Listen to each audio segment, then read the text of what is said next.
Hello everyone, my self doctor Vaishali Jain. मैं एक homeopathic physician हूँ। मैं आप सबका बहुत बहुत स्वागत करती हूँ मेरे अपने यूट्यूब चैनल पर। फ्रेंड्स, आज हम बात करेंगे complaints, respiratory complaints of Bryonia के बारे में। जो हमारी होम्योपैथिक मेडिसिन है ब्राइनिया एल्बा, उसमें एलेंस कीनोट्स एंड बोरिक्स मटीरिया मेडिका में क्या रेस्पिरेटरी कंप्लेंट दी गई है ब्राइनिया के लिए, आज हम उसी के बारे में बात करेंगे। तो चलिए शुरू करते हैं।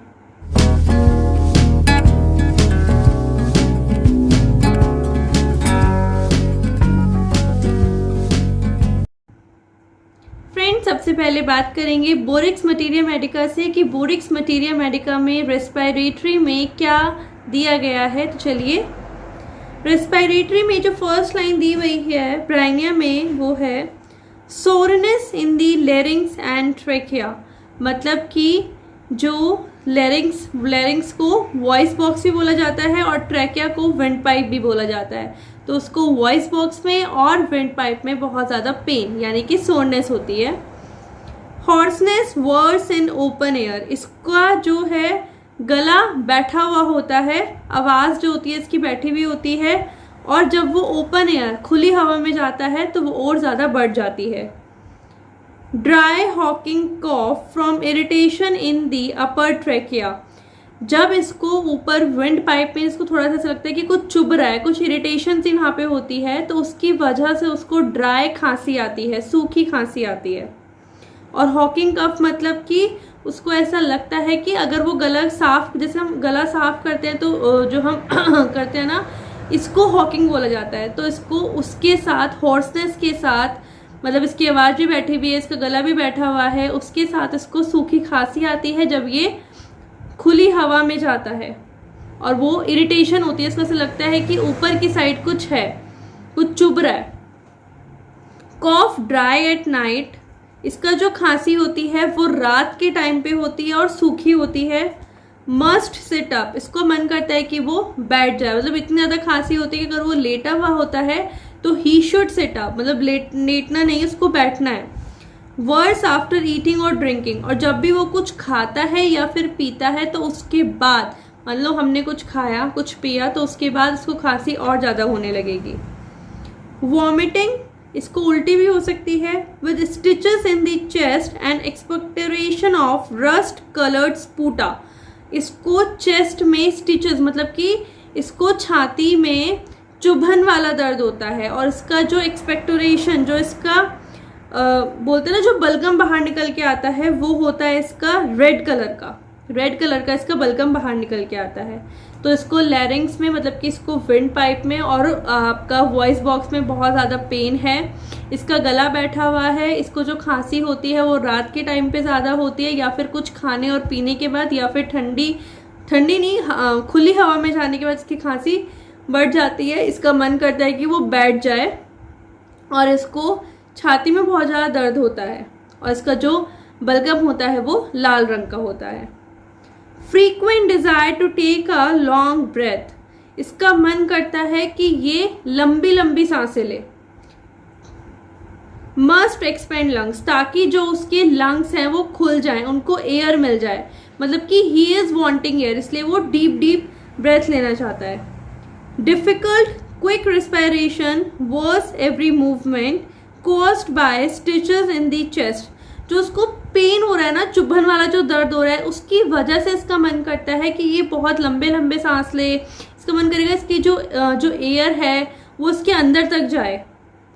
बहुत ज़्यादा इसको डिफिकल्ट रेस्पिरेशन होता है, और थोड़ा सा भी वो हिले डुलेगा तो इसकी कंप्लेंट्स बढ़ जाती हैं। ये ब्राइनिया का कैरेक्टरिस्टिक सिम्टम है कि कोई भी कंप्लेंट ब्राइनिया की हिलने से, कुछ भी मूवमेंट किया थोड़ा बहुत ही, तो उसकी कंप्लेंट इंक्रीज हो जाती है। तो सेम यहाँ पे है कि अगर उसकी छाती में दर्द हो रहा है और उसमें वो थोड़ा सा भी हिलता है तो उसका दर्द और ज़्यादा बढ़ जाता है, उसको खांसी और ज़्यादा आने लगती है, उसका मन करता है वो लंबी लंबी सांसें ले ताकि उसके लंग्स को एयर मिले। Cough with a sensation as if chest would fly to pieces, presses the hand upon the sternum, must support the chest, इसको जो खांसी होती है उसमें ऐसा लगता है कि जो उसकी छाती है वो बिखर जाएगी, और इसको बहुत ज़्यादा चुभन वाला दर्द होता है छाती में। इसका मन करता है कि अब जो अपना स्टर्नम है, ये जो चीज़ है, इसको ये पकड़ ले ताकि ये मूव नहीं हो, और अगर मूव नहीं होगा तो इसको दर्द नहीं होगा। तो इससे इसका मन करता है जब ये खांसे तो अपनी चेस्ट को, अपने स्टर्नम को बिल्कुल टाइट पकड़ ले ताकि वो मूव ना करे। क्रोपियस एंड प्लूरोनिमोनिया।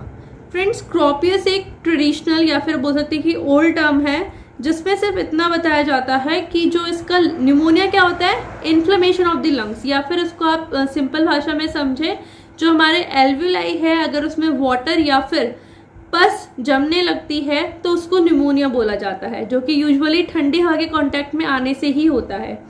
तो क्रोपियोस निमोनिया एक ओल्ड टर्म है जिसका मतलब है कि जैसे ही पेशेंट ठंडी हवा के कांटेक्ट में आया तो उसके ब्लड में, उसके लंग्स में इन्फेक्शन हो गया।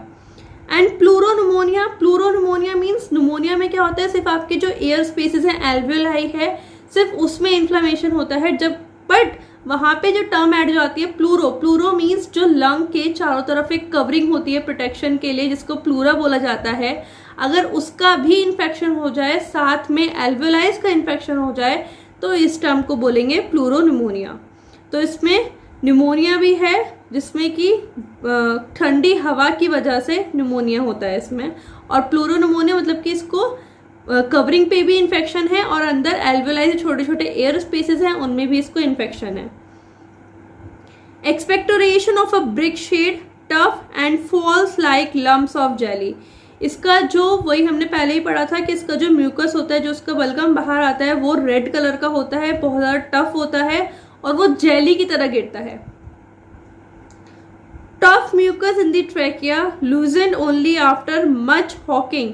इसका जो म्यूकस होता है वो ट्रैकिया, विंड पाइप में अटका हुआ होता है, और जब वो उसको बहुत ज़्यादा अटेम्प्ट करता है टू थ्रो इट आउट, तब वो बाहर जाके कहीं निकल के आता है। मतलब जब वो बहुत ज़्यादा अटेम्प्ट करता है कि उसका थ्रॉट क्लियर हो जाए बार बार करेगा, तब कहीं जाके उसका जो बलगम है वो बाहर आएगा और वो रेड कलर का होगा, जेली की तरह होगा। Coming into warm room excites cough. जैसे ही ये बाहर से एक गर्म कमरे में आया वैसे ही इसको खांसी होने लगती है।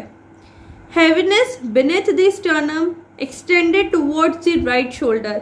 इसको स्टर्नम में बहुत ज़्यादा हैवी फील होता है, ऐसा लगता है कि पता नहीं क्या भारी वजन रख दिया, और ये जो इसकी भारी जो उसको फील हो रहा है, हैवीनेस जो फील हो रही है, ये इसकी राइट शोल्डर तक जाती है। राइट शोल्डर, यहाँ से यहाँ तक इसको बहुत ज़्यादा दर्द होता है। Cough worse by going into a warm room. इसका जो खांसी होती है वो गर्म कमरे में आने से बढ़ जाती है या फिर ओपन एयर में बढ़ती है, जो हमने पहले भी पढ़ा था। Stitches in the cardiac region. इसको हार्ट के चारों तरफ ऐसा लगेगा उस टाइम वहाँ पे कि कुछ चुभ रहा है। एंजाइना पेक्टोरिस, हार्ट पेन में ये, कार्डियक पेन या फिर जिसको बोलते हैं उसमें ये दी जाती है। तो फ्रेंड्स, ये था ब्राइनिया का रेस्पिरेटरी कंप्लेंट्स जो बोरिक में लिखी हुई है, जिन्होंने इसमें सिर्फ एक ही, मतलब जिन्होंने इसमें बोला हुआ है कि इसका जो कफ होता है उसमें सोरनेस बहुत ज़्यादा है, इसको चुभन वाला दर्द होता है छाती में, इसको ड्राई कॉफ भी हो सकता है, और अगर इसका जो कॉफ होता है, मतलब जिसका एक्सपेक्टोरेशन होता है, वो ट्रैकिया में अटका हुआ होता है, जिसके लिए इसको बहुत ज़्यादा हॉकिंग करनी पड़ती है उसको बाहर निकालने के लिए। इसकी जो कंप्लेंट्स हैं वो एक गर्म रूम में आने से बढ़ती हैं, खुली हवा में जाने से बढ़ती हैं, और कुछ भी खाने पीने के बाद बढ़ती हैं, और रात में इसकी कंप्लेंट्स बढ़ती हैं। इसको चुभन वाला दर्द होता है आपका लंग्स में भी, कार्डियक रीजन पे भी, और इसमें प्लूरोनिमोनिया इसमें इन्होंने बोला हुआ है, और इसका जो एक्सपेक्टोरेशन होता है वो रेड कलर का होता है। तो ये चीज़ बोली हुई है बोरिक्स ने अपनी मटीरिया मेडिका में ब्राइनिया एल्बल की रेस्पिरेटरी कंप्लेंट्स के लिए। आइए अब देख लेते हैं कि एलन की नोट में क्या लिखा हुआ है रेस्पिरेटरी कंप्लेंट्स ऑफ ब्राइनिया के बारे में। Cough dry spasmodic with gagging and vomiting. इसकी जो खांसी होती है वो सूखी होती है, स्पास्मोडिक मतलब ऐसा लगेगा कि यहाँ पे जकड़न सी आ गई है, विद गैगिंग एंड वॉमिटिंग मतलब इसको बोलने नहीं देती, इसका जो कॉफ है वहाँ पे अटका हुआ है ना, तो इसकी वजह से ये बोल नहीं पाता और इसको वॉमिटिंग भी हो जाती है।